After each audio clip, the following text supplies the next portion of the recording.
While Tim Burton is known worldwide for his gothic flair and imaginative characters, few fans are aware of the short film that got him noticed by Disney in the first place, Stalk of the Celery Monster. Clocking in at under 5 minutes, this 1979 animated short combines early horror elements with bizarre humor and surreal visuals.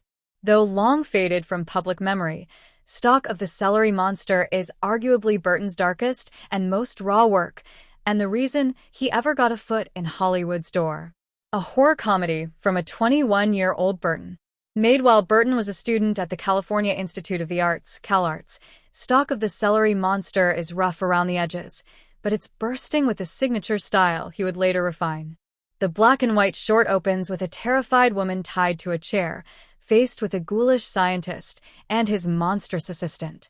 Eerie silence dominates the film, until the hum of a dentist's drill shatters the quiet. Just when the horror reaches a peak, the entire scene flips. The mad scientist is revealed to be a dentist treating a patient, and the short shifts from horror to absurd comedy. That twist, dark, weird, and oddly funny, is pure Burton.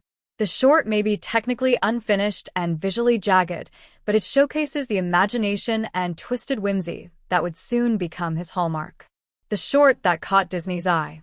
Despite being more experimental than polished, Stalk of the Celery Monster sparked buzz among Burton's peers and soon caught the attention of Disney animators. Disney was intrigued not just by the story, but by Burton's visual language, spindly characters, exaggerated expressions, and a love for macabre humor. Disney invited Burton to join as an animation apprentice in the early 80s, and what followed was a brief, but wildly formative period. He contributed, often uncredited, to major titles including The Fox and the Hound, Tron, and The Black Cauldron. Yet even in the heart of Disney, Burton's oddball aesthetic stood out, and not always in a way the studio appreciated. Burton and Disney, a love-hate relationship. Burton's time at Disney was filled with creative friction. While the studio valued his talent, it struggled to fit his eerie vision into its family-friendly mold.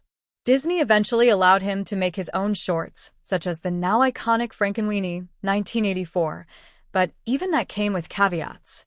The film was considered too frightening for young audiences, and Disney soon severed ties with Burton.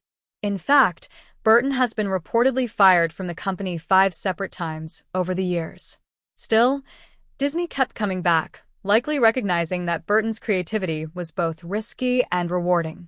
Over time, he would direct Disney projects like Alice in Wonderland, 2010, and Dumbo, 2019, despite openly criticizing the studio's treatment of his work. I don't think I've ever made a scary movie, ever, even if I've tried to. Tim Burton, BBC interview, 2012. Why Stalk of the Celery Monster still matters. Though virtually unknown today and nearly impossible to find in full, Stalk of the Celery Monster is more than just a student film. It's a window into the earliest sparks of Burton's artistry, a project that embraced discomfort, leaned into surreal humor, and refused to conform to animation norms. It was a risk, and it paid off. Disney clearly knew what they were getting, a filmmaker with a singular vision, even if it didn't quite align with the studio's traditional image. Burton didn't fit into the machine, and that's exactly why he ultimately thrived outside of it. In a time when streaming platforms and social media can launch creative careers overnight, it's wild to think that a pencil-drawn, soundless horror gag made in a college dorm could be enough to impress Disney's top brass. But that's the magic of Stalk of the Celery Monster. Raw, weird, and unmistakably Burton. Final thoughts. Stalk of the Celery Monster isn't just a student project. It's a time capsule of what Tim Burton was always destined to become. Before the box office hits and big-budget features, there was just a young animator with a twisted sense of humor and a passion for the macabre. And if you've never seen it, you're not alone. But for fans of Burton's work, it's the strange little seed that grew into a cinematic legacy.